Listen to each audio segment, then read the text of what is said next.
ওকে, পরম পূর্ণময় মহান সৃষ্টিকর্তার কৃপায় আমরা আমাদের ইনফরমেশন টেকনোলজি এর নবম ব্যাচের সেকেন্ড ক্লাসে শুরু করতে যাচ্ছি। আজকে আমরা চ্যাপ্টার 2টাকে শেষ করব। তো আমরা বলেছি যে আমাদের ম্যানুয়াল প্রথম ক্লাসে বলা হয়েছিল, আমরা যেটা আইসিবির এখানে নির্দিষ্ট কোনো ম্যানুয়াল নাই, সিসাকে রেকমেন্ড করা।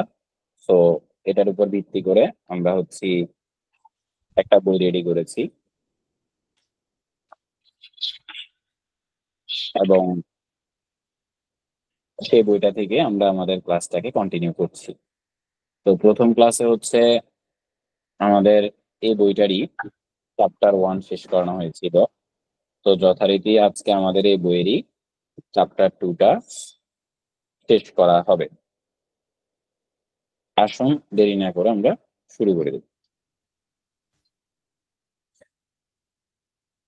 আমরা প্রথম ক্লাসে সেখানেও কয়েকটা ম্যাথোডোলজি পড়েছিলাম, আশা করি আপনাদের অনেকের মনে আছে। সেখানে কয়টা ম্যাথোডোলজি ছিল? তিনটা। কয়টা? তিনটা ছিল, তিনটা ম্যাথোডোলজি ছিল। এখানেও তিনটা ম্যাথোডোলজি আছে। তো এখানে যদিও আবার আগের ম্যাথোডোলজি দুইটাকে আবার এখানে তুলে ধরা হয়েছে, সাথে নতুন আর একটা দেখানো হয়েছে আর কি। এগুলোই সবচেয়ে বেশি আসতে দেখা যায়, এর বাইরে থাকে না ম্যাথোডোলজি। তো আসুন আমরা শুরু করি তাহলে। System development methodology provide a structured approach. তাহলে সিস্টেম ডেভেলপমেন্ট ম্যাথোডোলজি কি করে? স্ট্রাকচার্ড অ্যাপ্রোচ প্রোভাইড করে, মানে কোনটার পর কোনটা করবে, কিভাবে করবে, এগুলা কিসের জন্য করে? Designing, developing, testing and maintaining information systems. The choice of methodology depends on the project need. তাহলে methodology কোনটা করবে সেটা চয়েস করা হয় depends on the project need, site complexity, requirement. অর্থাৎ প্রজেক্টের সাইজ, কমপ্লেক্সিটি, রিকোয়ারমেন্ট কি দরকার, ওইটার উপর ভিত্তি করে আপনি methodology চুজ করবেন। Below are 4 common methodologies used in system development. এখানে 4টা মেথোডোলজির কথা বলা হয়েছে যেগুলো সিস্টেম ডেভেলপমেন্টে ইউজ করা হয়। ওয়াটারফল মেথোডোলজি, যেটা আমরা আগে পড়ছিলাম, সো ওইখানে যা পড়ে আসছি সব এখানে আছে, আলাদা করে আর কিছু দাগাচ্ছি না। দেন অ্যাগাইল মেথোডোলজি।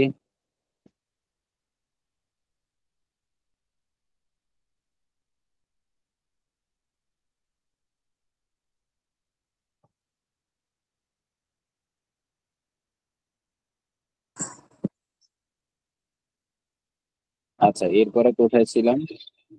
অ্যাগাইল মেথোডোলজি, যেটা আমরা বললাম, অ্যাগাইল মেথোডোলজিও সেম আগের চ্যাপ্টারে যেটা বলা ছিল এখানেও এক্স্যাক্টলি তাই বলা আছে। আপনারা দেখবেন যে পুরোপুরি লাইন টু লাইন মিলে যাচ্ছে। সো এটাও এখানে আলাদা করে দাগানোর দরকার নেই, প্রথম চ্যাপ্টারে যেটা ভিডিও ছিল সেখান থেকে দেখে নিবেন। ঠিক আছে? কিছুটা তো মনে আছে তাই না? যারা মনে আছে, ওয়াটারফলটা মনে আছে কার? একটু বলেন, ছোট্ট করে বলেন। আর দাদা অ্যাগাইলটা ছোট্ট ওয়াটারফলে করে বলেন। হচ্ছে গিয়ে এই ছিল যে প্রথমে একবার হচ্ছে গিয়ে কন্টাক্ট হবে আর লাস্টে গিয়ে হচ্ছে গিয়ে সেটা ফাইনাল জিনিসটা আউটপুটটা দেখবে, মাঝখানে আর কোনো কমিউনিকেশন হবে না। এটা হচ্ছে ওয়াটারফল ছিল, মানে খুব একটা কমিউনিকেশন হবে না। হ্যাঁ হ্যাঁ। হ্যাঁ, তারপর আর আর অ্যাজাইলে হচ্ছে গিয়ে এটার ভিতরে আবার কমিউনিকেশন হয়, একটা প্রত্যেকটা স্টেজ পর পর কমিউনিকেশন হয়। এক্ষেত্রে হচ্ছে গিয়ে টাস্কের ভিত্তিতে একটা টাস্ক দিছে, সেই টাস্কটা কমপ্লিট হওয়ার পর সেটা নিয়ে তারা হচ্ছে এই করতেছে। এটা খুব আচ্ছা, অ্যাজাইল ছিল। কমিউনিকেশন কি হয় কোনো নির্দিষ্ট রিকোয়ারমেন্ট আছে যে এটার পরে কমিউনিকেশন হবে, নাকি যখন ইচ্ছা তখন না কমিউনিকেশন না হবে? না, টাস্কের পরে, এটা ক্ষেত্রে তো টাস্ক। আচ্ছা, অ্যাজাইলে খুব সময় টাস্কটাকে টাস্ক। কয়েকটা টুকরা ভাগ করা হয়েছে, ওই টুকরাগুলোকে কি বলা হয়? স্প্রিন্ট। স্প্রিন্ট। হ্যাঁ, স্প্রিন্ট। হ্যাঁ, ঠিক আছে। হ্যাঁ, আর এরপরে যে আপনার তাহলে স্প্রিন্ট আকারে ভাগ করা হয়। আর এটা কোন মেথোডোলজিতে? অ্যাগাইলে। এবার আমি যদি অ্যাজাইল। বলি which one is more formal, waterfall or agile, উত্তর কি হবে? ওয়াটারফল। ওয়াটারফল, কারণ ওয়াটারফল একটা রিটেন এগ্রিমেন্ট থাকে। আর হুইচ মানে কোনটার ক্ষেত্রে দেখা গেছে ইনসাফিসিয়েন্সি অফ ডকুমেন্টেশন থাকে অ্যাজাইল। অ্যাগাইলের ক্ষেত্রে, কারণ সেখানে বারবার করে কমিউনিকেট করা হয় বিধায় সবসময় ফর্মাল হয় না। এবার আসুন তাহলে আমরা বুঝে গেছি, এগুলো আমাদের ক্লিয়ার। এখান থেকে আমরা শুরু করি। র্যাপিড অ্যাপ্লিকেশন ডেভেলপমেন্ট, সংক্ষেপে আরএডি বলছে। already emphasize quick prototyping and iterative development. Iterative মানে কি? বিবর্তিত কি? বিবর্তিত না, ইটারেক্টিভ অর্থ ইন্টারেক্টিভ না, ইটারেটিভ। ইটারেটিভ হ্যাঁ, ইটারেটিভ মানে কি? পড়ছিলাম তো। না ঠিক আছে, আপনার কাছাকাছি গেছে, কিন্তু বিষয়টা এমন না। বিবর্তিত মানে হচ্ছে অন্য জিনিস বোঝায়। পুনরাবৃত মানে বারবার ঘটে এমন, এটাকে ইটারেটিভ বলে। রিপিটেশন রিপিটেটিভ, হ্যাঁ এক্স্যাক্টলি। তো ইটারেটিভ কাইন্ড অফ রিপিটেটিভ বলা যেতে পারে। হ্যাঁ, সো এখানে কি হচ্ছে যে RAD emphasis quick prototyping and iterative development. RAD এর মাধ্যমে আরএডি মূলত গুরুত্ব আরোপ করে দ্রুত প্রোটোটাইপিং এ এবং iterative ডেভেলপমেন্টে with minimal planning, focusing and rapid delivery of a functional product. যেটার মধ্যে কি হয়, প্ল্যানিং হয়, মিনিমাল ফোকাস হয় এবং দ্রুত ডেলিভারি হয় of a functional product. It encourages user involvement and continuous feedback to shape the system. এখানেও বারবার করে ইউজার ইনভলভমেন্ট হয়, মানে ইউজারকে জিজ্ঞেস করা হয়। তার মানে এটা অনেকটা অ্যাগাইলের মতোই। এগেলের একটু আগে বলতে পারি। বলতে পারি। Continuous feedback to shape the system. এবার হচ্ছে where prototypes are quickly developed shown to user, যেখানে আচ্ছা এখানে দেখেন in RAD development occurs in iteration where prototypes are quickly developed and shown to user for feedback, মানে যেখানে prototype মানে হচ্ছে কি কোনো একটা কাজ পুরোপুরি করার আগে, মানে কোনো একটা জিনিসকে পুরোপুরি করার আগে ওইটাকে একটা ডেমো আকারে রেডি করে ফেলা হয়, যেটাকে প্রোটোটাইপ বলে। তো সবার আগে প্রোটোটাইপ রেডি করে ইউজারকে দেখাই দেওয়া হয়, ইউজাররা ফিডব্যাক দেয়, ফিডব্যাকের উপর ভিত্তি করে ওই প্রোটোটাইপকে আইদার পরবর্তীতে চেঞ্জ করা লাগলে করে, আর না হলে ওই প্রোটোটাইপ দিয়েই মেইনটা বানাই ফেলে। ঠিক আছে, তো তার মানে প্রোটোটাইপ মানে হচ্ছে আমাকে আপনি কোনো একটা কিছু বানাইতে দিছেন, আমি সেটা ফাইনালাইজ করার আগে মোটামুটি একটা রেডি করে ফেলছি, তবে এটাই সাবমিট করব না, এটা আপনাকে। হ্যাঁ আচ্ছা, তো আমরা আমার ডেমো কথা ভার্সন হচ্ছে বলতে পারি, ডেমো ভার্সন। ডেমো ভার্সন বলতে পারেন, হ্যাঁ ডেমো ভার্সন বলতে পারেন। তো এই ডেমো ভার্সনটাই হচ্ছে প্রোটোটাইপ। এটা আমি রেডি করে ইউজারদেরকে দেখাবো যে ভাই দেখেন এটা হচ্ছে ডেমো ভার্সন, এটা একবার দেখেন ঠিক আছে কিনা। ইউজাররা ওইটা দেখে যদি বলা হয় যে ঠিক আছে, তাহলে এটা দিয়ে আমরা পুরোটা রেডি করে ফেলি, আর যদি কোথাও সংযোজন বিয়োজনের দরকার হয় সেটা করে আমরা তারপর রেডি করি। ঠিক আছে, আর ওই প্রোটোটাইপটা হচ্ছে ওই ডেমো ভার্সনটা।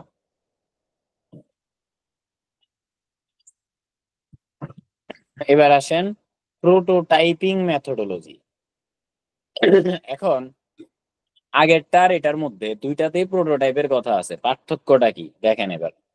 The prototyping approach involves creating an early model or prototype of the system to demonstrate its functionality. তার মানে যেখানে প্রোটোটাইপিং মেথোডোলজি বলে এখানে আগে থেকেই প্রোটোটাইপ রেডি করা থাকে। অর্থাৎ আগেরটা যেটা ছিল আরএডি, হ্যাঁ ওইটা তো হচ্ছে আমার প্রোটোটাইপিংটা রেডি করা নাই, আমি প্রোটোটাইপিংটা রেডি করে তারপরে হচ্ছে মানুষকে দেখাই, তারপরে মানুষ সেটার উপরে ফিডব্যাক দেয়, দেন আমি কাজ করি। এটা হচ্ছে কি র্যাপিড অ্যাপ্লিকেশন ডেভেলপমেন্ট। ক্লিয়ার? জি, একটা প্রশ্ন আছে দাদা। বলেন। এখন একটা মনে করেন যে সফটওয়্যার বানানোর জন্য আমাকে বললো একটা, আমি বানানো একটা তো বানাইলাম, মনে করেন একটা বানাইলাম, সেটা তোমার হয়ে গেল র্যাপিড অ্যাকশন ডেভেলপমেন্ট হয়ে গেল। সেম জিনিস যখন আরেকজন যদি অর্ডার করে, অন্য একটা পার্টি যদি অর্ডার করে, তখন তো সে আরবিতে গেল না, সে হচ্ছে প্রোটোটাইপিং মেথোডোলজিতে চলে গেল। এক্স্যাক্টলি, মানে তার আগে থেকে যেটা করা আছে এটাই আগে দেখাইতেছে, দেখেন ভাই, বুঝছেন? রেডি করা না, হ্যাঁ রেডি করা না থাকলে, রেডি করবো যখন তখন আরবিতে যাবে, রেডি করা থাকলে সে প্রোটোটাইপিং মেথোডোলজিতে চলে যাবে। প্রোটোটাইপিং এ চলে যাবে, মানে তার যেহেতু মানে আগে থেকে রেডি করাই আছে, তাহলে এবার আর তো কোনো প্যারা নাই, সে দেখাইতেছে এই যে দেখেন তো ভাই এটার মতো কিনা, তার মানে তার আগে থেকে প্রোটোটাইপ আছে। ক্লিয়ার না? জি বুঝছেন তো? আপনি কি বইটা মানে আমি স্টার্ট করার আগে একবার বাসায় পড়ছেন? জি না, ও আচ্ছা, না ঠিক আছে, ভালো। না না, এটা প্র্যাকটিক্যাল এক্সপিরিয়েন্স থেকে। ও আচ্ছা আচ্ছা, ঠিক আছে ঠিক আছে। আপনি টার্মিনোলজি গুলো বলতেছেন, আমি সিনারিও গুলো মিলাচ্ছি। আচ্ছা আচ্ছা, ঠিক আছে। The prototyping approach involves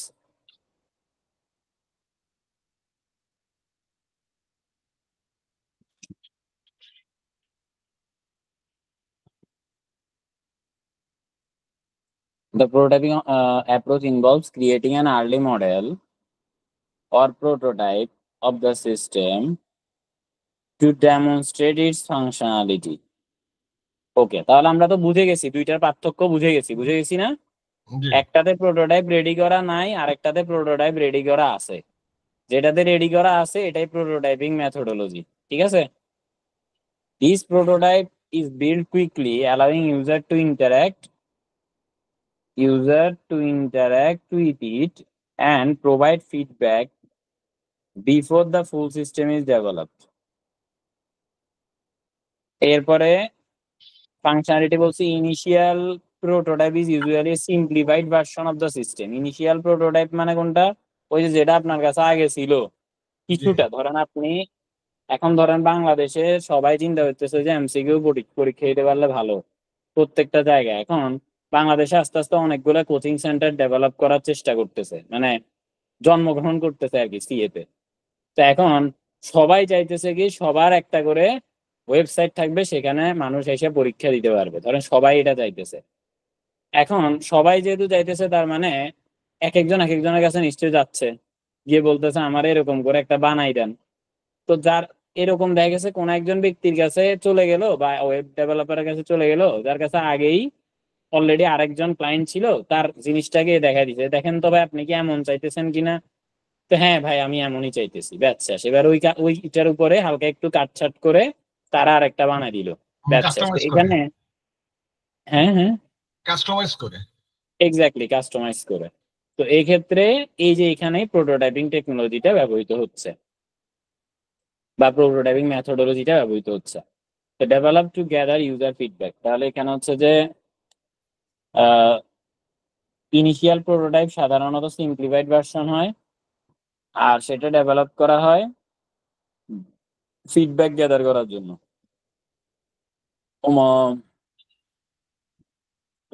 The prototype is then refined based on user input. Prototype এর পরবর্তীতে রিফাইন করা হয় ইউজার ইনপুটের উপর ভিত্তি করে, মানে ইউজাররা যেভাবে চায় আর কি সেটার উপর ভিত্তি করে।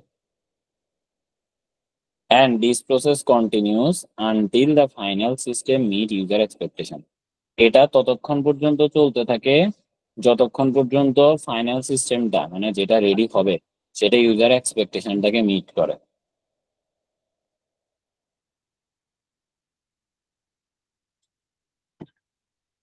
আচ্ছা, অ্যাডভান্টেজ কি? Early detection. আচ্ছা, অ্যাডভান্টেজ আর ডিসঅ্যাডভান্টেজ এগুলো আপনারাই একটু দেখে নিন, এগুলো তো বুঝতেছেন তাই না?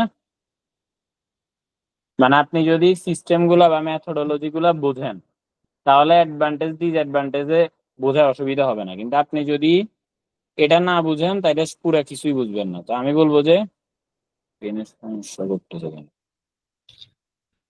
আমি বলবো যে কোনো কিছু না বুঝলে এটা জিজ্ঞেস করে নেওয়ার জন্য, ঠিক আছে? হ্যালো, হ্যাঁ দাদা, বুঝতে পারছি। ওকে। এবার আসেন, এই যে এখানে কম্প্যারিজন অফ ডেভেলপমেন্ট মেথোডোলজিস, যে আমরা ডেভেলপমেন্ট মেথোডোলজির কথা বললাম, এগুলা পাশাপাশি কম্প্যারিজন দেওয়া আছে। উপরে যা ছিল তাই এখানে আছে, শুধু পাশাপাশি কম্প্যারিজন করে দেওয়া আছে যে ওয়াটার ফলে কি হইলো, এগাইলে কি হইলো, আর এডিতে কি হইলো, আর প্রোটোটাইপে কি হইলো।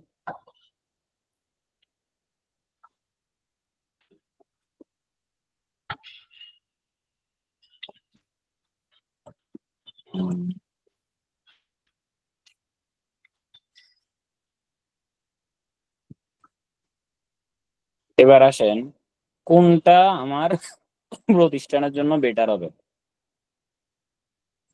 Selecting the appropriate methodologies based on project requirement, তাহলে আপনার প্রতিষ্ঠানের জন্য কোনটা বেটার হবে সেটা নির্বাচন করব কিভাবে। প্রথম হচ্ছে প্রজেক্ট রিকোয়ারমেন্ট। আমি যদি প্রজেক্ট রিকোয়ারমেন্ট ঠিকঠাক মতো পাই, আমার যদি সবকিছু ওয়েল ডিফাইন্ড স্ট্রাকচার্ড হয়, তখন সেক্ষেত্রে আমি কি করব, ওয়াটারফল নিব। যদি দাদা সবকিছু ওয়েল ডিফাইন্ড না হয়। হ্যাঁ বলেন। এই ডিসিশনটাকে আমরা অ্যাজ এ ক্লায়েন্ট নিব নাকি অ্যাজ এ হিসেবে নিব, যে কোম্পানি হিসেবে নিব, ডেভেলপমেন্ট কোম্পানি কোম্পানি? মানে যে বানায় সে ডিসিশন নিবে, ক্লায়েন্ট ওকে নিবে না। ওকে ঠিক আছে, হ্যাঁ ধরেন যে সফটওয়্যারটা বানাই দিবে সে ডিসাইড করবে যে সে কোন পদ্ধতিতে সফটওয়্যার বানাবে, ক্লায়েন্টের তো কাজ হাতে পাইলেই হয়েছে।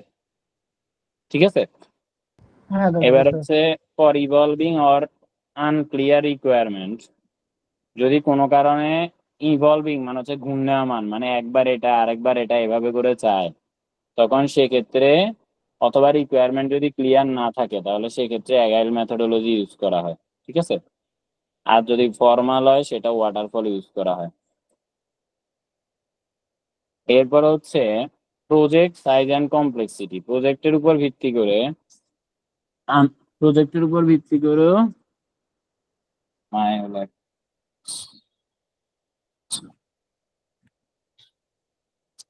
প্রজেক্টের উপর ভিত্তি করেও কি হয়,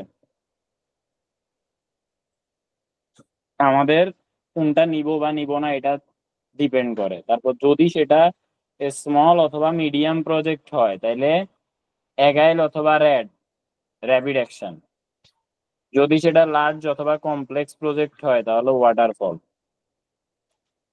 এরপরে টাইম কনস্ট্রেইন্ট, অর্থাৎ যদি সময়সীমার বিষয় থাকে সেখানে কি হবে, যদি টাইট ডেডলাইন থাকে মানে ধরেন সময় কমাই দিছে তাহলে র্যাড অথবা প্রোটোটাইপিং। আর যদি, কারণ এগুলো দ্রুত হয়ে যায়, আর যদি টাইম বেশি থাকে তাহলে ওয়াটারফল। বাজেট কনস্ট্যান্ট, যদি টাকা পয়সা কম দেয় ক্লায়েন্টে তাহলে প্রোটোটাইপিং অথবা আরএডি, কারণ আগের জিনিসের উপরে ঘষা মাজা করে দাও। আর যদি বাজেট একটু বেশি থাকে তাহলে টাইম যাক সমস্যা নাই, ক্লায়েন্টের যে বলুন ভাই আর কিভাবে লাগবে, এখানে কি লাল রং করব না কালো রং করব, মানে সবকিছু জিজ্ঞেস করতে পারবে। তাহলে লার্জার বাজেটের ক্ষেত্রে অ্যাগাইল মেথোডোলজি।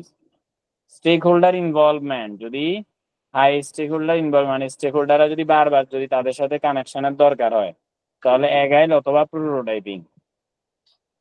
আর যদি মিনিমাম স্টেক হোল্ডার রিকোয়ারমেন্ট হয় মানে এত বেশি স্টেক হোল্ডার সাথে বকবক করার দরকার নাই, এগ্রিমেন্ট করে দিছে, এগ্রিমেন্ট অনুসারে কাজ হবে, তাহলে সেক্ষেত্রে ওয়াটারফল। ক্লিয়ার? ইজি না? আপনি যদি প্রথমের সবগুলা মেথোডোলজি বুঝেন তাহলে এটাই অনেক ইজি না? আচ্ছা আগে আমাকে একটু হাত তোলেন তো, এই ক্লাসে আছেন কিন্তু গত ক্লাসে ছিলেন না এরকম কারা কারা, তাদের বুঝতে একটু কষ্ট হচ্ছে, আমি কারণ আমি তারা, ও বাবা, তিনজন না? হ্যাঁ দাদা, বুঝতে কষ্ট হচ্ছে দাদা, আসলে আগের ক্লাসটা করি নাই তো। হ্যাঁ আচ্ছা, আগের ক্লাসটা করেন নাই তো, এটার সাথে ওইটার অনেক কানেকশন হ্যাঁ আছে, দ্যাটস ওয়াই বুঝতে কষ্ট হচ্ছে। আচ্ছা ওইটা হ্যাঁ ইউটিউব থেকে করে নিয়েন, এটা করার পরে এটাও আবার দেখবেন, দেখবেন যে সব কিছু ক্লিয়ার হয়ে গেছে, এটাও আপলোড হয়ে যাবে ইউটিউবে। ঠিক আছে, দেখেন এখন আপাতত দেখতে থাকেন। মানে এখানে এই যে প্রজেক্টের কথা বলা হচ্ছে, বেসিক্যালি আপনি যখন কোনো একটা ক্লায়েন্টের কাছে যান তখন ক্লায়েন্ট মানে আপনি ক্লায়েন্টের কাছে যান না, ধরেন আপনি গেলে আপনি তো ক্লায়েন্ট, ধরেন আপনি গেছেন না, আপনি আমার কাছে আসছেন, আমি ধরেন আইটি সফটওয়্যার বানাই। ঠিক আছে, আপনি আমার কাছে আসছেন কোনো একটা কাজ নিয়ে, এখন আমি এবার আপনার কি কি লাগবে সেটার উপর রিকোয়ারমেন্ট অনুসারে আমি আপনাকে একটা সফটওয়্যার বানাই দিব, বা একটা অ্যাপ বানাবো, মোবাইল অ্যাপ বা ল্যাপটপ অ্যাপ, বা ওই যে যেটা আমরা বললাম যে পরীক্ষা দিতে পারবে এরকম একটা অ্যাপ বানাই দিব আমি। তো এবার এই অ্যাপ বানাইতে গিয়ে আমি কোন মেথড ফলো করব, এই দুইটা চ্যাপ্টার এই জিনিসটাকে এক্সপ্লেইন করছে। ঠিক আছে, যে আমার কাছে কোনো ক্লায়েন্ট আসছে, ক্লায়েন্টের রিকোয়ারমেন্ট অনুসারে আমাকে কোন মেথোডোলজি ফলো করে ক্লায়েন্টকে সেটা স্যাটিসফাই করতে হবে বা ক্লায়েন্টের এই জিনিসটা বানাই দিতে হবে, এটাই হচ্ছে এই চ্যাপ্টারের মূল বিষয়বস্তু। ঠিক আছে, এবার বাকিটা আপনি যখন প্রথম থেকে দেখবেন তখন পুরোপুরি বুঝে যাবেন, কেমন?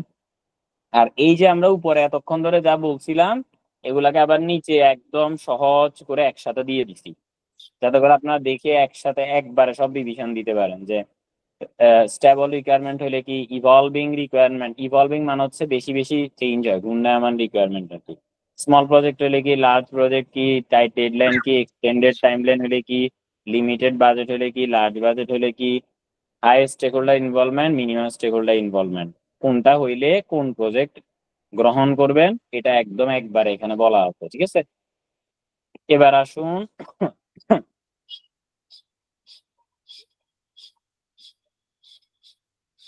Best practice for system development. Best practice কাকে বলে?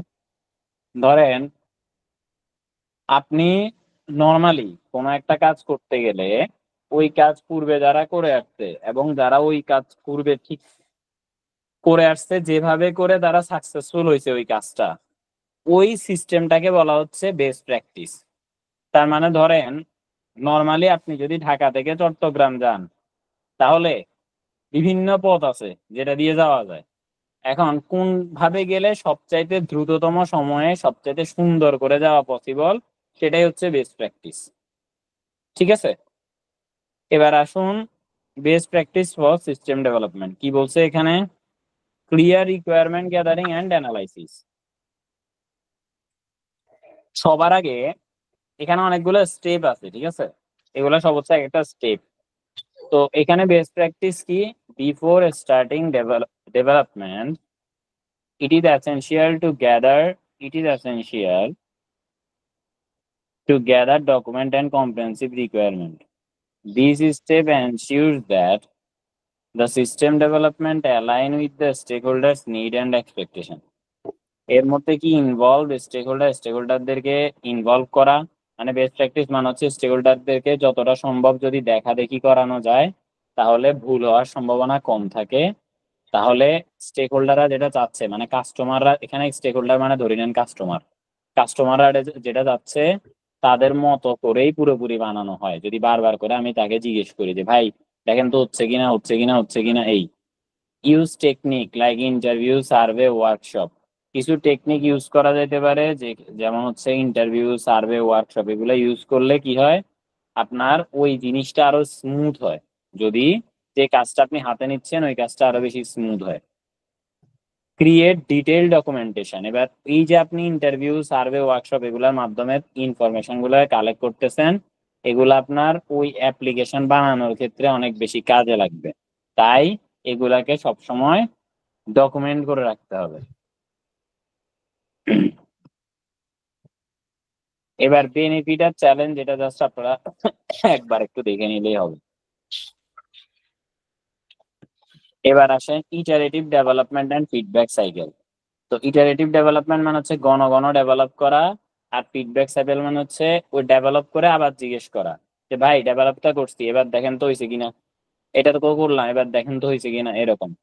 ইমপ্লিমেন্টিং ইটারেটিভ মানে হচ্ছে বারবার পুনরাবৃত, রিপিটেটিভ যেটাকে বলে। তো implement iterative development cycle and engage stakeholders for feedback after each iteration. তার মানে প্রতিবার যখন আপনার পুনরাবৃত হয়, মানে অর্থাৎ বারবার করে যখন আপডেট নেওয়া হয়, এরপরে আবার রেডি করে আবার দেখানো হয়, আবার রেডি করে আবার দেখানো হয়। Continuous feedback allow the development team to make allow the development team to make timely adjustment and improve the system incrementally. অর্থাৎ সিস্টেমটাকে গ্র্যাজুয়ালি সামনের দিকে আরো আরো আরো আরো ভালো করে তোলে। ইনক্রিমেন্টালি মানে হচ্ছে আস্তে আস্তে করে। আচ্ছা, একটা ইনক্রিমেন্টালি বলতে গেলে মানে কেন ইনক্রিমেন্টালি শব্দটা থেকে একটু মজার কাহিনী বলি। আইটিতে তো এমনি মজা করাই যায় না। ইনক্রিমেন্টালি মানে কি, ধরেন আমরা যখন কোনো একটা কিছুকে নিয়তি করব যে আস্তে আস্তে করে পুরাটা রেডি করবো, এটাই হচ্ছে ইনক্রিমেন্টালি করা। মানে আপনি প্রথমেই নিয়ত করে ফেলবেন যে এটা কি করবেন, আস্তে আস্তে করবেন, হুট করে করবেন না। উদাহরণ হিসেবে কি ধরেন নিশাত। নিশাত কে, ছেলে না নাকি মেয়ে? ছেলে। ছেলে। ছেলে, গুড। না না, নিশাত কিন্তু ছেলেও আছে মেয়েও আছে, ঠিক আছে। কেন আমি এটা বলছি, ক্লাসে উদাহরণ দুইজন থাকে, দুইজন নিষাদ থাকে সবসময়, একজন ছেলে একজন মেয়ে। এখানেও আসছে, এখানেও আছে। কই?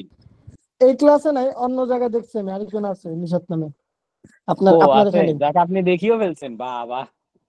আচ্ছা দেখেন, তো এখন বিষয়টা হলো কি যে ধরেন নিশাতে আচ্ছা আমি জানি না কোন নিশাত আছে, আবার নিশাত বললে সমস্যা। মানে যে নিশাত ছেলে, সে নিশাত কোনো একটা মেয়েকে পছন্দ করছে, হ্যাঁ। এখন সে যদি ওই মেয়েটাকে প্রথম দিনই যদি বলে আমি তোমাকে বিয়ে করতে চাই, তাহলে মেয়েটা ভয় পেয়ে যাবো না? মারাত্মক লেভেলের ভয় পেয়ে যাবো, মানে যেটা মানে অনেক এক্সপেরিয়েন্স আছে এই, অন্তত এই বিষয়ে আমার আছে। কারণ আমি আসলে আমারে দিয়ে ভাই প্রেম প্রীতি হয় না, তো হয়তো লাইফে কখনো না কখনো এরকম বলছিলাম, এরপর দেখলাম যে উল্টা আরো হিতে বিপরীত হয়ে গেছে, ঠিক আছে। তো এখন তার মানে এর থেকে শিক্ষণীয় বিষয় কি, আপনাকে যা করার কি করতে হবে, ইনক্রিমেন্টালি করতে হবে। ইনক্রিমেন্টালি। ইনক্রিমেন্টালি করতে হবে। তাহলে কেমনে করবেন? প্রথম দিন আপনি গেলেন, বললেন যে ধরেন প্রথম আপনার সাথে দেখা হইলো, দেখার পরে আপনি বললেন যে ওমা আপনার চোখ তো অনেক সুন্দর, আপনাকে হচ্ছে সালোয়ার কামিজে ভালো লাগে। পরের দিন দেখলেন যে মানে আস্তে ধীরে কথাবার্তা কইলেন, এরপরে সালোয়ার কামিজ পরলো, এরপরে একদিন শাড়ি পরলো, এরপরে বললেন যে আচ্ছা আপনাকে এই কালারের শাড়িতে ভালো লাগে, এরপরে বললেন যে আচ্ছা এটার সাথে এই টিপ দিলে আর একটু ভালো হয়। তো এই যে এগুলা করার মাধ্যমে আপনি আস্তে আস্তে আস্তে আস্তে জায়গা করতেছেন, এটাই হচ্ছে ইনক্রিমেন্টাল। বুঝছেন? তার মানে ইনক্রিমেন্টাল মানে হচ্ছে কি, হুট করে কোনো কিছু না করে আস্তে আস্তে করে করা, ঠিক আছে। হ্যাঁ দাদা, বুঝতে পারছি, কিন্তু একটা কোয়েশ্চেন ছিল। হ্যাঁ বলেন। আপনি মানে উদাহরণটা দেওয়ার আগে বলছিলেন যে আমার দ্বারা প্রেম প্রীতি হয় না, আপনি বলছেন, কিন্তু এত হ্যাঁ ভালো প্রপার স্টেপ জানার পরেও হয় না, মানে বিষয়টা কেমন হয়ে গেল না?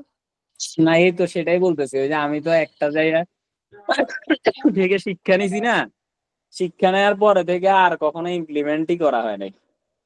বাট ওই যে এক শিক্ষাতেই আমি বুঝছি যে আমার দিয়া তো হইব না, কারণ আমি আসলে এটা প্রথমত হচ্ছে আমি ওই যে তাড়াহুড়া করি, আর সেকেন্ডলি হচ্ছে যে আমি আহ ওই যে ইমপ্লিমেন্ট আর করতে পারি না, মানে অর্থাৎ দেখা গেছে এরপর আর ওইভাবে করে সাহসও করি নাই কখনো। আর আমার অত টাইম নেই যে এভাবে করে ওই ইনক্রিমেন্টাল প্ল্যানিং করে করে করে করে যাব। আমার কথা হয়েছে ধুমধাম হইতে হবে শেষ, বুঝছেন? এই ধুমধাম হওয়ার চক্করে হয় না, এই হইলো বিষয়। ক্লিয়ার? আশা করি আপনি উত্তর পাইতেন। এবার হচ্ছে হ্যাঁ। ডেভেলপিং স্মল, ওই যে আমার আমার এক বড় ভাই আছে, নাম বললে চিনে ফেলবেন, বলবো না। তো উনি আমারে বলে যে নোবেল হইছে সবসময় রকেট গতিতে আগাইতে চায়, এই কারণে যে কোনো সময় ব্লাস্ট ফাস্ট হয়ে যাওয়ার চান্স থাকে। সো মানে সব জায়গায় তো রকেট গতি ভালো না, তাই না? এই হচ্ছে বিষয় আর কি, বুঝছেন? কিছু কিছু জায়গায় রিক্সায় করেই যেতে হয়, রকেটে না। Develop in small manageable iteration, এখানে বলছে অনেকগুলা ছোট ছোট স্মল এবং ম্যানেজেবল ইটারেশনে ভাগ করতে বলছে। কন্ডাক্ট রেগুলার স্প্রিন্ট রিভিউ, আমরা বলছিলাম স্প্রিন্ট মানে হচ্ছে ওই যে টুকরা টুকরা অংশ, যেটার পর পর আমরা আমাদের ক্লায়েন্টকে জিজ্ঞেস করবো যে ভাইয়া দেখেন তো হয়েছে কিনা। ওই কাজের ভাগকে বলা হয় sprint. Refine the product based on feedback, ফিডব্যাকের উপর ভিত্তি করে প্রোডাক্টকে রিফাইন করা হয়।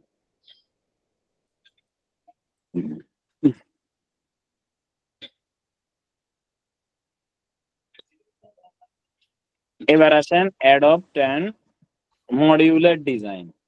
অ্যাডপ্ট এ মডিউলার ডিজাইন কি বলছে এখানে? Modular design refers to a break. না, সেকেন্ডটা একটু আরেকবার বলবেন? Conduct regular sprint review.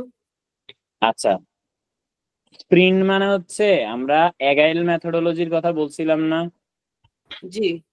ওই অ্যাগাইল মেথোডোলজিতে কিভাবে করা হয়, ধরেন আমি ক্লায়েন্টের থেকে কোন একটা কাজ হাতে নিছি, তো ক্লায়েন্টকে ওই কাজটাকে আমি নেয়ার পরে কয়েকটা টুকরা টুকরা ভাগে ভাগ করি, করে একটা টুকরা কমপ্লিট হওয়ার পরে, মানে একটা অংশ কমপ্লিট হওয়ার পরে আমি ক্লায়েন্টকে বলি যে দেখান তো এই অংশটা ঠিক হয়েছে কিনা। এরপরে আবার ওই অংশটা ঠিক হইলে তারপরে নেক্সট অংশে হাত দিই, এভাবে করে টুকরা টুকরা অংশে ভাগ করি। আর এই এক একটা টুকরা টুকরা অংশকে বলা হচ্ছে স্প্রিন্ট। ও আচ্ছা। এবার বুঝছেন? জি তার ওই স্প্রিন্ট গুলার রিভিউ আর কি। ক্লিয়ার এবার? জি জি, মানে ওই টুকরা টুকরা অংশের কাজের রিভিউ শেষ। বুঝতে এবার পারছি। হচ্ছে অ্যাডপ্ট এ মডিউলার ডিজাইন। এখানে বলছে modular design refers two breaking the system down into smaller. তার মানে মডিউলার ডিজাইন বলতে বোঝায় সিস্টেমকে ভাগ করা ছোট ছোট অংশে। Self content component or module, এটা হচ্ছে সিস্টেমকে ভাগ করা। Each module perform a specific function making it easier to develop, test and maintain the system. প্রত্যেকটা মডিউল কি করে, পারফর্মে স্পেসিফিক ফাংশন, একটা স্পেসিফিক ফাংশনকে পারফর্ম করে। মেকিং ইট ইজিয়ার, এটাকে সহজ করার জন্য, to develop, test and maintain the system, যাতে করে ডেভেলপ করা যায়, টেস্ট করা যায় এবং মেনটেন করা যায় ওই সিস্টেমটাকে। তাহলে এখানে এই পর্যায়ে কি কি করা হয়, design independent and reusable module, অর্থাৎ ডিজাইনটা ইন্ডিপেন্ডেন্ট থাকে এবং সেটাকে আবার যে মডিউলটা রেডি করা হয় এটাকে রিইউজ করা যায়। মানে বিষয়টা এমন না যে আপনি একবার একটা মডিউল বানাইছেন আর এটা এখানেই শেষ, এই মডিউল আর জীবনে কোথাও কাজে লাগাতে পারবেন না।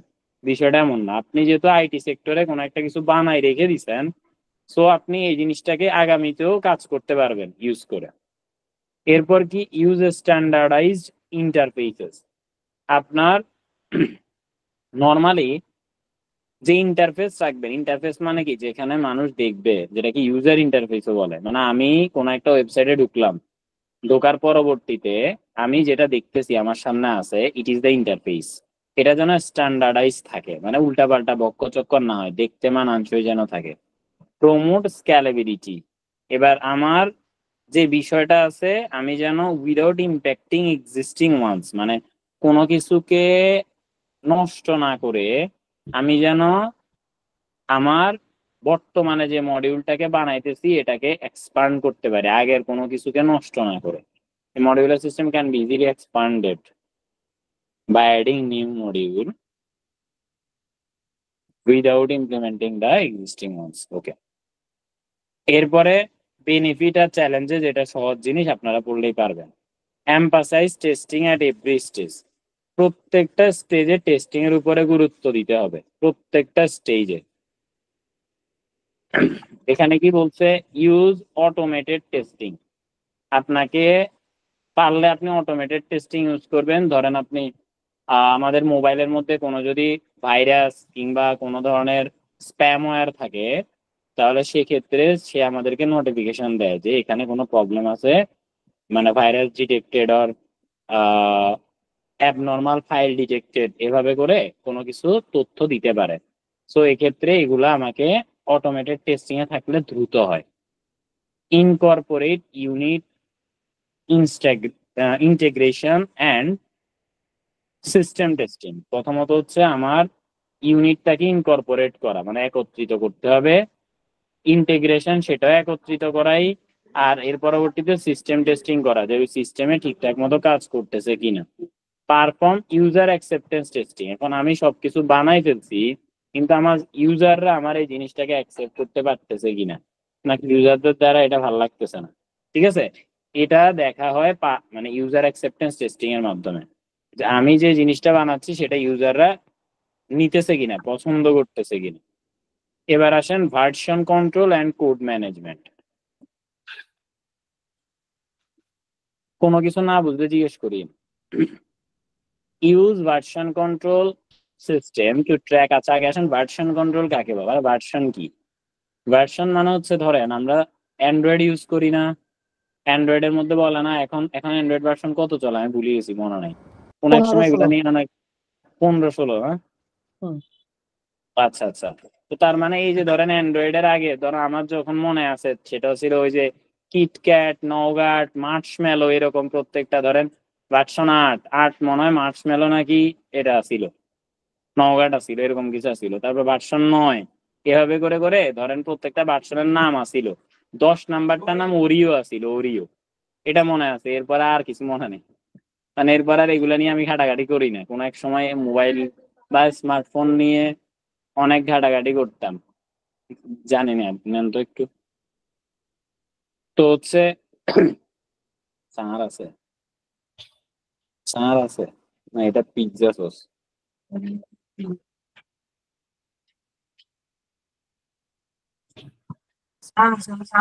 হ্যাঁ, আচ্ছা কোথায় ছিলাম জানি, ভার্সনে ছিলাম। সো দ্যাট মিনস হচ্ছে ভার্সন হচ্ছে সেটা যেটার মধ্যে আপনার আগের সবকিছু আপডেটেড কিছু একটা আসবে, সেটা হচ্ছে ভার্সন। মানে যে কোনো জিনিসেরই ভার্সন থাকে, if it is a technological item. ঠিক আছে, যে কোনো টেকনোলজিক্যাল আইটেমেরই ভার্সন থাকে। তাহলে এখানে কি বলছে, থাকতে ইউজ হবে। হ্যাঁ আগে একটা থাকতে হবে, আগে একটা থাকতে হবে। হ্যাঁ, মানে হইছে যে কোনো টেকনোলজিক্যাল আইটেমের ভার্সন থাকে মানেই তো আগে একটা আসিল, এখন একটা আছে, আগামীতে একটা আসবো। ঠিক আছে, ওকে। তাহলে এবার কি বললো, use version control system two track changes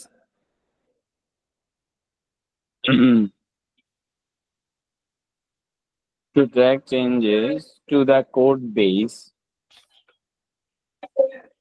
and manage different versions of the system. This helps avoid conflict,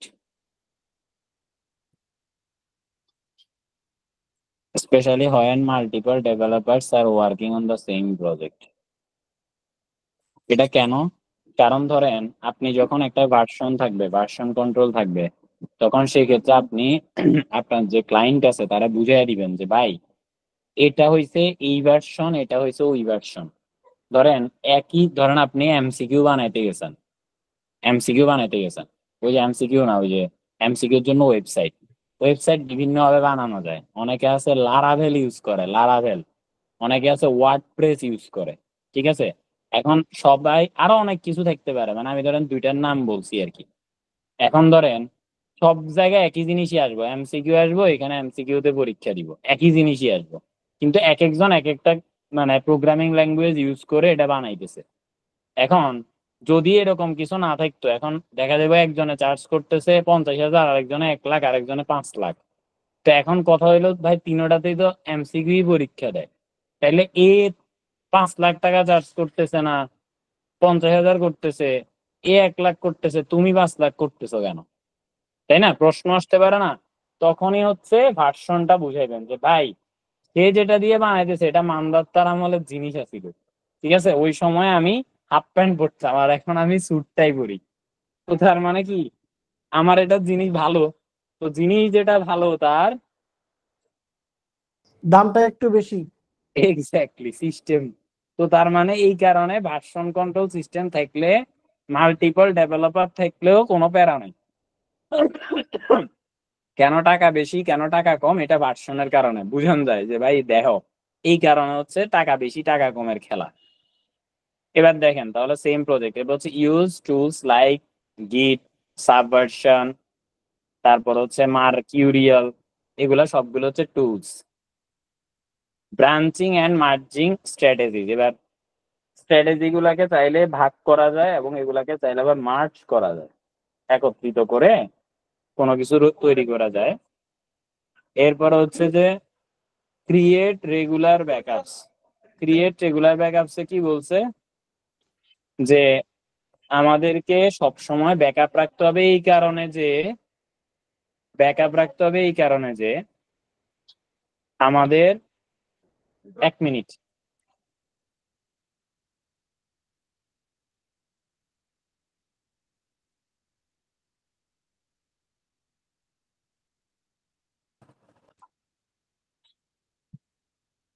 দেখেন কোথায় ছিলাম জানো, হ্যাঁ ক্রিয়েট রেগুলার ব্যাকআপের মধ্যে বলছে যে আমি যদি রেগুলার ব্যাকআপ না রাখি তাহলে সেক্ষেত্রে দেখা যাবে আমার আগে এতদিন ধরে বানানো যেই ওয়েবসাইটটা ছিল বা অ্যাপ্লিকেশনটা ছিল সেটা নষ্ট হয়ে যেতে পারে, তাই রেগুলার ব্যাকআপ রাখাটা জরুরি। এরপর আসেন ডকুমেন্টস অ্যান্ড নলেজ শেয়ারিং। এবার যখন আপনি কোনো একটা কাজ নিতে যাবেন, অফকোর্স ক্লায়েন্ট কি কি চায় সেটা আপনাকে ভালো করে নোট ডাউন করতে হবে, আর এর পরবর্তীতে সেটাকে আবার ছড়িয়ে দিতে হবে কাদের কাছে, যারা কাজ করবে তাদের কাছে। তো maintain detailed and up to date documentation throughout the system development life cycle. Documentation should include system requirement, design specification, code comments, user manual, development guides. এরপর বলছে document code and architecture. Code এবং architecture কোনটা কি বানাইবেন, কখন বানাবেন, এই সব কিছুকে আলাদা করে ডকুমেন্টেশন করে রাখবেন। Create user guides and manuals, ইউজারদেরকে কিভাবে কোন কাজ করবে, তারা কোন কোন জিনিস দেখবে, কোনটা অনুসারে পালন করবে, এগুলা সবকিছু দেখতে হবে। সেটা হচ্ছে user guides and manuals, update documentation regularly. এবার রেগুলারলি যে যে জিনিসগুলোকে আপনি চেঞ্জ করতেছেন বা ইউজাররা যদি চাইতেছে আবার ওই জিনিসগুলোকে ডকুমেন্টেশন করে রাখতেছেন যাতে করে চেঞ্জেস গুলা থাকে হারায় আনা যায়। Adopt security best practice. এবার আপনি কোন একটা জিনিস বানাচ্ছেন, এটা যদি একটু হাইট না রাখেন তাহলে সেক্ষেত্রে তো সবাই এটা নিয়ে তাদের মতো করে ইউজ করে ফেলবে, তারা তাদের মতো করে বানাবে। তাই এটাকে সিকিউরিটি বা প্রোটেকশন দেওয়া দরকার। তো এটাই হচ্ছে সিকিউরিটি বেসড প্র্যাকটিসটাকে অ্যাডপ্ট করে। পারফর্ম সিকিউরিটি অ্যাসেসমেন্ট, এটার জন্য মাঝে মাঝে সিকিউরিটি অ্যাসেসমেন্ট পারফর্ম করবেন, মানে দেখবেন যে আপনার এখানে পর্যাপ্ত পরিমাণ সিকিউরিটি আছে কিনা। এটা হচ্ছে পারফর্ম সিকিউরিটি অ্যাসেসমেন্ট গেল। Implement encryption. আচ্ছা, এনক্রিপশন কাকে বলে? ধরেন আপনি যখন কোনো একটা এটা খুব গুরুত্বপূর্ণ একটা বিষয়, এটা এখানে লেখা নাই কোথাও। এনক্রিপশন মানে হচ্ছে ধরেন আমি কোনো একটা তথ্যকে সিক্রেটলি আরেকজনের কাছে পৌঁছাবো, ঠিক আছে? তো এটা পৌঁছানোর জন্য প্রথমত এটাকে কোডে রূপান্তর করাকে এনক্রিপশন বলে। আবার এটাকে পরবর্তীতে এনক্রিপশনের মধ্যে পাঠানোর পরে যে ডিভাইস এটাকে অ্যাকসেপ্ট করবে সেটার কাছে যাওয়ার পরে এটা কি হয়ে যাবে? ডিক্রিপশন হবে। ডিক্রিপশন হয়ে ডিকোডেড হয়ে নর্মাল ল্যাঙ্গুয়েজ আবার তার কাছে শো করবে। তাহলে এনক্রিপশন মানে হচ্ছে নর্মাল কোন একটা জিনিসকে কি করা, মেশিন ল্যাঙ্গুয়েজে রূপান্তরিত করা, যেটা কিনা মানুষ বুঝবে না, ওটা হচ্ছে এনক্রিপশন, ঠিক আছে? আর ওইটাকে আবার ডিকোড করে পুনরায় মানুষের ল্যাঙ্গুয়েজে, মানে যেটা মানুষের বোধগম্য, হ্যাঁ, ওইটা করে, তখন সেক্ষেত্রে এটাকে বলে ডিক্রিপশন। তাহলে এনক্রিপশন মানে তো ক্লিয়ার না? হ্যাঁ দাদা ক্লিয়ার। ওকে, এবার হচ্ছে যে ফলো কোডিং স্ট্যান্ডার্ড। এবার কোডিং স্ট্যান্ডার্ডটাকে ফলো করতে হবে। কোডিং স্ট্যান্ডার্ড মানে ওই যে আমরা বললাম না, কোডিং ডিকোডিং, তাই না? কোডিং মানে হচ্ছে ওই মেশিন ল্যাঙ্গুয়েজে যেটা ওইটাকে কোডিং বলে, আর মেশিন ল্যাঙ্গুয়েজ থেকে নর্মাল ল্যাঙ্গুয়েজে যেটা ওইটাকে ডিকোডিং বলে। এরপরে এনশিওর কমপ্লায়েন্স, আপনি আপনার যতগুলা রুলস রেগুলেশন আছে ইন্ডাস্ট্রি অনুযায়ী ওগুলা ফলো করবেন, এটা হচ্ছে কমপ্লায়েন্স এনশিওর করা। এবার হচ্ছে regularly monitor and optimise performance. এবার রেগুলারলি জিনিসটাকে মনিটর করবেন এবং পারফরমেন্স যদি বাড়ানোর দরকার হয় তাহলে সেক্ষেত্রে আপনি বাড়াইবেন। আগের থেকে যদি বেটার কোনো কিছু আনার দরকার হয় সেটা আনবেন। তাহলে ইউজ পারফরমেন্স টেস্টিং টুল, আপনি এটার জন্য কোনো একটা পারফরমেন্স টেস্টিং টুল ইউজ করতে পারেন, যেটা দিয়ে দেখবেন যে এটা কোন জায়গায় আছে। যেটা আমরা বললাম যে আমাদের বডির ক্ষেত্রে মাপার টেস্টিং টুল হচ্ছে ওজন মাপার মেশিন বা ওয়েট স্কেল। তো একইভাবে আপনার সিস্টেমটা কোন জায়গায় আছে, কতটুকু প্রগ্রেস করছেন সেটা দেখার জন্য যে টুল ইউজ করতে পারেন। মনিটর রিসোর্সেস ইউজ, এবার যেগুলো আপনি ইউজ করেন ওই রিসোর্স গুলোকে মনিটর করে দেখবেন ওইখানে কোনো প্রবলেম আছে কিনা। অপটিমাইজ কোড অ্যান্ড ডাটাবেস কুয়েরিজ, এবার আমার যদি কোনো ধরনের কোড এবং কুয়েরিজ থাকে সেটাকে অপটিমাইজ করতে হবে। এরপরে খতম। আচ্ছা, তো গত ক্লাসে যারা পড়ছিলেন তারা, মানে গত ক্লাসে আমি জানি না আপনারা চ্যাপ্টার 1-এ পরীক্ষা দিয়েছেন কিনা। এখানে এভাবে করে কি করবেন, বইকে রাখবেন, রেখে নিজেরা পরীক্ষা দিয়ে তারপর আস্তে করে উত্তর দেখবেন, বুঝছেন? আবার এই যে 2 নাম্বারটা এভাবে করে দেখবেন, তারপরে মানে কোনো একটা কাগজ বা কোনো একটা ভারী কিছু দিয়া, অর্থাৎ যেটা দেখা যায় না আর কি, ট্রান্সপারেন্ট না আর কি, পাতলা হইলেও যেটা ট্রান্সপারেন্ট না, ওইটা দিয়ে এভাবে করে দাগিয়ে মানে পরীক্ষা দিয়ে দিয়ে দেখবেন যে আপনার কয়টা হইতেছে। এইভাবে করে দেখবেন, দেখে যে আমার এটা হয়েছে কিনা, তারপরে দেখবো যে আমার কয়টা হয়েছে, এইভাবে করে দেখবেন, বুঝছেন? আমি কি বুঝাইতে পারছি? হ্যাঁ দাদা বুঝতে পারছি। এই হচ্ছে বিষয়। তো প্রথম চ্যাপ্টারও এভাবে দেখবেন, সেকেন্ড চ্যাপ্টারও এভাবে দেখবেন, শেষ। তো নেক্সট ক্লাসে আমরা থার্ড চ্যাপ্টার আলোচনা করবো। আজকের জন্য আমাদের এখানেই শেষ, ঠিক আছে? আর এর পরবর্তী ক্লাস থেকে হয়তো আমাদের পেইড গ্রুপেই হবে ক্লাস মোস্ট প্রবাবলি। তা আপনারা যদি কারো আমাদের সাথে জয়েন করার ইচ্ছা থাকে as soon as possible join করে ফেলবেন, ঠিক আছে? ধন্যবাদ সবাইকে, ভালো থাকবেন। আজকের জন্য এখানেই সমাপ্ত। আসসালামু আলাইকুম। আর এটাতেই হচ্ছে আমাদের যদি কারোর সাথে আমাদের সাথে জয়েন হওয়ার ইচ্ছা থাকে, উপরে ইনফরমেশন টেকনোলজির পাশে ব্র্যাকেটে যে নাম্বারটা আছে 01628989565, এই নাম্বারে হোয়াটসঅ্যাপে নক করার জন্য অনুরোধ জানাচ্ছি। কোনো এক্সট্রা কোয়েরি জানার থাকলে এখানে নক করার মাধ্যমে জানতে পারবেন। তবে চেষ্টা করবেন দিনের 11টা থেকে সন্ধ্যা 7টার ভিতরে কল দেওয়ার, 7টার পরে যাতে কল না দেন, ঠিক আছে? এটা চেষ্টা করবেন। তো ধন্যবাদ সবাইকে।